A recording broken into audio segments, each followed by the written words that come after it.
शिक्षा के छोटे से मंच पे सभी का स्वागत है।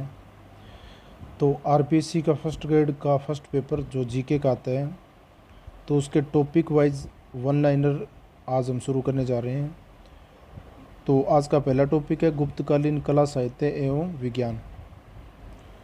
तो चलिए शुरू करते हैं, एक एक करके हम टॉपिक पढ़ेंगे। आज का टॉपिक हमारा गुप्तकालीन कला एवं साहित्य है। गुप्त काल को भारत का पेराक्लिस युग कहा जाता है। के.एम. मुंशी ने गुप्त काल को कला एवं साहित्य का स्वर्ण युग कहा है। तो ये एक एक लाइन में एक एक क्वेश्चन बनेगा इसमें। मैक्स मूलर ने गुप्त काल को कला व साहित्य का पुनर्जागरण काल कहा है। आर.डी. बनर्जी ने गुप्त काल की कला को पुनर्जागरण कला कहा है। ये मैक्स मूलर का पुनर्जागरण काल है और आर.डी. बनर्जी का पुनर्जागरण कला है। इसके बाद गुप्तकालीन शासक कुषाणों के सामंत हुआ करते थे। गुप्त वंश का आदि पुरुष या संस्थापक श्री गुप्त को माना जाता है। गुप्त वंश का वास्तविक संस्थापक चंद्रगुप्त को माना जाता है। गुप्त काल में सर्वाधिक सीमा विस्तार समुद्रगुप्त के समय हुआ। समुद्रगुप्त को वी.ए. स्मिथ ने भारत का नेपोलियन कहा है। गुप्तकालीन वास्तुकला, तो इसमें पढ़ते हैं मंदिर। गुप्तकालीन कला के प्रमुख केंद्र थे बनारस, पटना और मथुरा। तो इसकी एक ट्रिक है, पटाखा बम गुप्त कला है। तो इसमें बम से होगा बनारस और पटाखा से पटना और मथुरा। तो इस तरह से है, बम बै से बनारस और मैं से मथुरा और पटाखा से पटना। तो इस तरह से ये ट्रिक है एक छोटी सी। इसके बाद देखते हैं गुप्त काल में अधिकांश मंदिर नागर शैली में बने हैं और सामान्यतः पंचायतन शैली में भी पंचायतन शैली का भी इसमें प्रयोग देखने को मिलता है। यानी अधिकांश मंदिर नागर शैली में बने हुए हैं। गुप्त काल में बना पुष्कर का रंगनाथ मंदिर द्रविड़ शैली का एक उत्कृष्ट उदाहरण है। नागर शैली के मंदिर, यानी नागर शैली के मंदिरों में क्या क्या विशेषता होती है? तो ऊपरी इसमें ध्वजा होती है, इसके नीचे कलश होता है, फिर ग्रीवा होती है, ग्रीवा के बाद में आमलक होता है, फिर शिखर होता है, उरुस रंग होता है, अंतराल होता है, महामंडप होता है, अर्धमंडप होता है, गवाक्ष होता है, कपोत होता है, गर्भगृह होता है, जगती यानी मुंडेरी होता है, जगह यानी बाउंड्री और प्रदक्षिणा पथ होता है। तो ये विशेषता सारी नागर शैली के मंदिरों की है। तो एक एक करके हम मंदिर देखते हैं। पहला मंदिर है देवगढ़ का दशावतार मंदिर, जो उत्तर प्रदेश में स्थित है। झांसी का मंदिर और ललितपुर का मंदिर इसके अन्य नाम है। वास्तुकला के अंतर्गत यह पहला शिखर युक्त मंदिर माना जाता है। यह पंचायतन शैली में बना प्राचीनतम मंदिर है। यह बेतवा या वेत्रवती नदी के किनारे बसा है, स्थित है। यह भगवान विष्णु को समर्पित गुप्त काल का सर्वोत्तम मंदिर है। इसमें विष्णु भगवान की शेष सैया वाली मूर्ति स्थापित की गई है, यानी भगवान विष्णु शेष सैया पे विराजमान है। इसमें गजेंद्र मोक्ष की मूर्ति भी स्थापित है। यह 4 मंडप वाला मंदिर है, यानी सामान्यतः एक मंडप वाला होता है, लेकिन यह 4 मंडप वाला मंदिर है। इसका शिखर 12 मीटर ऊंचा है। इसके बाद देखते हैं आगे। दूसरे नंबर पे आता है नचना कुठार पार्वती मंदिर, अजयगढ़ एमपी में। तो इसकी क्या क्या विशेषता है? यह शिव और पार्वती माता को संगीत वाद्य यंत्रों के साथ उकेरा गया है। इसमें शिव पार्वती माता को संगीत वाद्य यंत्रों के साथ उकेरा गया है। राम कथा और रामायण का अंकन किया गया है। इस मंदिर का शिखर वक्र रेखीय है। तो इसमें इम्पोर्टेंट बात है, यह वक्र रेखीय शिखर वाला मंदिर है। तो 2 मंदिर है इसमें सामान्यतः, नचना कुठार और सिरपुर का लक्ष्मण मंदिर। ये दोनों वक्र रेखीय शिखर वाले हैं। सिरपुर का लक्ष्मण मंदिर ये छत्तीसगढ़ में स्थित है और नचना कुठार ये हमने पढ़ा है अभी एमपी में, अजयगढ़ एमपी में। तीसरे नंबर पर एरण मंदिर, जो मध्य प्रदेश में स्थित है। भगवान विष्णु की वराह अवतार मूर्ति स्थापित है इसमें और यह धन्य विष्णु द्वारा निर्मित है। तो इसकी एक ट्रिक है, ए विष्णु तू धन्य है। तो ए विष्णु ए विष्णु तू धन्य है, तो ए से एरण मंदिर हो जाएगा और इसका निर्माता यानी निर्माण करने वाला धन्य विष्णु हो जाएगा। तो इसके बाद 4 नंबर पे उदयगिरी का विष्णु मंदिर, ये विदिशा एमपी में है। तो लगभग सभी सामान्यतः मध्य प्रदेश में स्थित हैं। तो उदयगिरी की विशेषता क्या क्या? चंद्रगुप्त द्वितीय के सेनापति वीरसेन ने इसका निर्माण करवाया था। इसको गुहा मंदिर भी कहा जाता है। तो ये इसकी 2 विशेषता होगी। एक तो इसका निर्माण वीरसेन ने करवाया था जो चंद्रगुप्त द्वितीय यानी विक्रमादित्य का सेनापति था, और इसको गुहा ब्राह्मण मंदिर भी कहा जाता है। 5वें नंबर पे तिगवा विष्णु मंदिर जो जबलपुर एमपी में स्थित है। इसके बाद 6 नंबर पे बुमरा शिव मंदिर जो मध्य प्रदेश में स्थित है, और खोए शिव नागोद एमपी ये भी मध्य प्रदेश में स्थित है।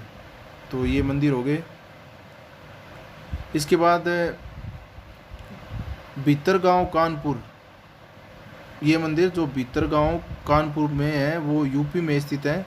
तो इस मंदिर की विशेषता यह है कि यह ईंटों से बना है, और इस मंदिर में महिषासुर मर्दिनी की मूर्ति स्थापित है। 9 नंबर पे अपने मंदिर आता है सिरपुर का लक्ष्मण मंदिर, महासमुद्र छत्तीसगढ़ में स्थित है, और यह मंदिर भी ईंटों से निर्मित है। तो ईंटों से निर्मित 2 मंदिर हो गए, एक तो भीतरगांव का और दूसरा सिरपुर का लक्ष्मण मंदिर। इसके बाद दर्रा का शिव मंदिर, दर्रा कोटा में है, सभी जानते हैं। दिनाजपुर का बेग्राम बांग्लादेश, ये अलग आ गया है, ये बांग्लादेश में स्थित है दिनाजपुर का बेग्राम। और पिपरिया का विष्णु मंदिर जो मध्य प्रदेश में स्थित है। तो ये गुप्तकालीन मंदिर आगे सारे लगभग कवर कर लिए हमने। इसके बाद देखते हैं गुप्तकालीन मूर्तिकला। गुप्तकालीन मूर्तिकला की पहले पढ़ लेते हैं थोड़ी विशेषता। गुप्तकालीन मूर्तिकला के प्रमुख केंद्र है पटना, मथुरा और सारनाथ। कौन कौन से हैं? पटना, मथुरा और सारनाथ। तो इसकी एक ट्रिक भी है, पाठ में सार है। तो पाठ से हो गया पटना, ये मथुरा, और सार से सारनाथ हो गया, मैं से मथुरा हो गया, पाठ में सार है। गुप्तकालीन मूर्तिकला पर मथुरा शैली का सर्वाधिक प्रभाव पड़ा। कौन सी शैली का? मथुरा शैली का। सारनाथ की मूर्तियां गुप्त काल की सर्वोत्तम मूर्तियां मानी जाती है। गुप्तकालीन मूर्ति की निम्न प्रमुख विशेषताएं कौन कौन सी है? यह मूर्तियां कामुकता और नग्नता से मुक्त है, यानी इसमें परिधान और वस्त्र पहने गए हैं, दर्शाए गए हैं मूर्तियों में, और इसमें गंगा यमुना को मूर्त रूप में दर्शाए गए हैं, और भगवान शिव को अर्धनारीश्वर रूप में दर्शाया गया है। और इन मूर्तियों की विशेषता है इनमें अलंकृत प्रभामंडल, यानी जो मूर्तियों के पीछे एक प्रभामंडल दिखाया रहता है ऐसे, जिसमें से चमक आती रहती है, वो प्रभामंडल है। और इसमें सुसज्जित केश विन्यास, यानी बालों को अच्छी तरह से सजाया हुआ दिखाया गया है, और इन मूर्तियों में सरलता का भाव है। तो ये इनकी मुख्य विशेषता हो गई। आगे देखते हैं इसमें कौन कौन से मंदिर हैं, मूर्तिकला में कौन कौन सी मूर्तियाँ हैं। सुल्तानगंज बिहार से प्राप्त अभय मुद्रा में मूर्ति कौन सी? बुद्ध की मूर्ति। कहाँ स्थापित है? ये सुल्तानगंज बिहार में है, जो अभय मुद्रा में है बुद्ध की प्रतिमा। तो इसकी विशेषता कौन कौन सी है सुल्तानगंज की? ये तांबे से निर्मित है, इसकी ऊंचाई 2 मीटर है, यानी 7.5 फीट। वैसे 2 मीटर में 6 फीट होता है, लेकिन ये 7.5 फीट आंकलन इसका बताया गया है। और वर्तमान में बर्मिंघम संग्रहालय जो इंग्लैंड में है वहाँ पे है स्थापित है, और इसका वज़न 5 क्विंटल है। और 1858 में E.B. हैरिस जो रेलवे इंजीनियर थे, उन्होंने इसकी खोज की थी। तो ये आगे इसके मेन फैक्ट है। इसके बाद दूसरे नंबर पे जो मूर्ति है धर्मचक्र प्रवर्तन मुद्रा में बुद्ध की प्रतिमा, यह पीतल की बनी है, और यह कांगड़ा हिमाचल प्रदेश से प्राप्त हुई है। यानी धर्मचक्र प्रवर्तन जो मुद्रा में बुद्ध प्रतिमा है, ये कांगड़ा हिमाचल प्रदेश से प्राप्त हुई है, कांगड़ा हिमाचल प्रदेश से। इसके बाद देखते हैं आगे और अन्य मूर्तियाँ। इसमें खड़े बुद्ध की समभंग मूर्ति मथुरा से प्राप्त हुई है। पद्मासन बुद्ध सारनाथ से प्राप्त हुआ है। शेष सैया पर विष्णु भगवान की मूर्ति जो भी अपने मंदिरों में पड़ी थी वही है। दशावतार मंदिर जो झांसी यूपी में है। विष्णु की वराह अवतार मूर्ति ये उदयगिरी, एरण और मथुरा 3 जगहों से प्राप्त हुई है। एक मुखी शिवलिंग बुमरा और खो नागौद एमपी से प्राप्त हुआ है। महिषासुर मर्दिनी की मूर्ति उदयगिरी से प्राप्त हुई है। सूर्य प्रतिमा काशी और कौशाम्बी से प्राप्त हुई है। चतुर्दिक शिवलिंग करमदड़ा से प्राप्त हुआ है। और जैन तीर्थंकरों की प्रतिमा मथुरा और विदिशा से प्राप्त हुई है। और माला सहित लिंगद्री शिवलिंग ये 4 चोमा राजस्थान से प्राप्त हुई है। तो ये गुप्तकालीन मूर्तियाँ, इसको याद रखना पड़ेगा, ये सीधा पूछ लेते हैं एग्ज़ाम में। इसके बाद देखते हैं आगे गुप्तकालीन चित्रकला। गुप्तकालीन चित्रकला की विशेषता, ये अधिकांशतः गुप्तकालीन चित्र गुहाओं से मिलते हैं, यानी गुफाओं में मिलते हैं। प्रमुख रूप से अजंता और बाघ की गुफाएं इसके लिए प्रसिद्ध है। तो ये 2 गुफाएं हैं, अजंता और बाघ की गुफा, ये गुप्तकालीन गुफाएं मानी गई है। इसमें चित्र कुछ गुप्तकाल के भी हैं, जैसे अब एक एक करके देखते हैं हम। अजंता औरंगाबाद महाराष्ट्र में ये जो गुफा है स्थित है। अजंता की विशेषता कौन कौन सी, ये बागोरा नदी के किनारे स्थित है। इसकी खोज 1819 में विलियम एरिक्सन और जॉन स्मिथ ने की थी। इसमें कुल 29 गुफाएं हैं। अजंता की वे गुफाएं जहां गुप्तकालीन चित्र मिले हैं, कौन कौन सी गुफाएं हैं जहां गुप्तकालीन चित्र मिले हैं, 16वीं, 17वीं और 19वीं। ये 3 गुफाएं हैं जहां से गुप्तकालीन चित्र मिले हैं।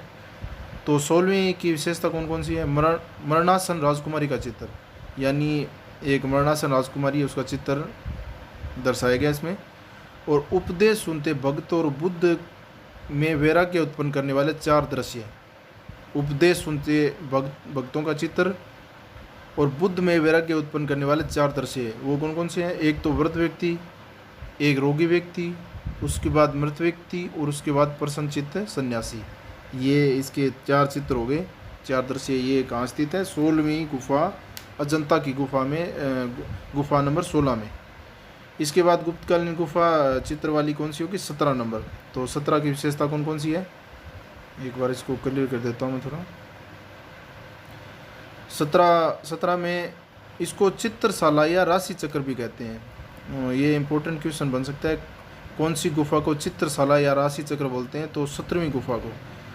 इसमें महास व जातक की कथाएं, और इसमें राहुल का समर्पण व बुद्ध के गृह त्याग का चित्र भी है।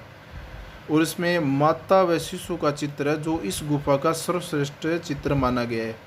तो ये 17वीं में आगे कौन कौन सी, एक तो महाहंस और जातक की कथा, एक राहुल का समर्पण जो भगवान बुद्ध के पुत्र थे, और बुद्ध के गृह त्याग का चित्र महाविनिष्क्रमण, और माता व शिशु का चित्र, और इस गुफा का सर्वश्रेष्ठ चित्र माना गया, कौन सा, माता व शिशु का चित्र। इसके बाद गुफा नंबर 19, ये भी गुप्तकालीन है। यह सबसे बड़ी स्तूप गुफा है। 16, 17, 19 ये तीनों गुप्तकालीन चित्रों वाली गुफा है अजंता की। इसके बाद देखते हैं स्तूप गुफा। और अजंता की गुफाओं के का विषय है धार्मिक, और नोटिस में बाघ की गुफाएं हैं ना, जो उनकी लौकिक चित्र हैं, उसमें धार्मिक नहीं है। चैत्य गुफाएं कौन कौन सी है अजंता में, चैत्य गुफाएं 4 हैं, 9, 10, 19 और 26। ये चारों गुफाएं चैत्य गुफाएं मानी गई है। इसमें 9 व 10 सबसे प्राचीन है। इसके बाद देखते हैं कौन कौन सी गुफा में क्या क्या विशेषताएं, जैसे मुख्य तौर पे अपने 1 नंबर गुफा में कौन कौन सी विशेषताएं हैं। इसमें मोर विजय कामदेव, यानी मोर विजय कामदेव का चित्र है, और बुद्ध की भूमि स्पर्श मुद्रा का चित्र है।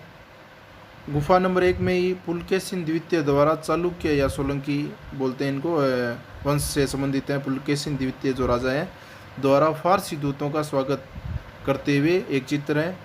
सांडों की लड़ाई का चित्र है। और गुफा नंबर 2 में क्या क्या है, गौतम बुद्ध का जन्म दर्शाया गया है चित्रों में, और माया का स्वपन, ये 2 चित्र गुफा नंबर 2 में है। और गुफा नंबर 9 में पुजारियों का समूह स्तूप की ओर जाते हुए ये चित्र है, और बैठी हुई स्त्री का चित्र है।